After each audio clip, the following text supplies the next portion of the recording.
viral na. Grabe, marami na iba.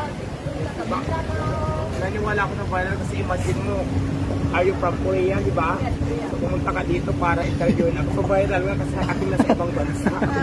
That's why he went viral. Yes, no. He's saying na parang he's so viral that even you coming from Korea. Taga dito lang yun. Pero taga dito po. Taga dito man. Okay. Kasi kuya, may secret ba? Yung bakit sobrang viral?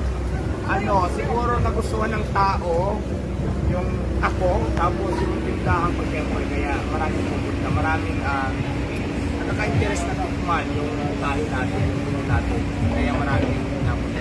At saka siyempre, laging naka-vlog, laging naka-expo sa social media, so kaya nalalaman ng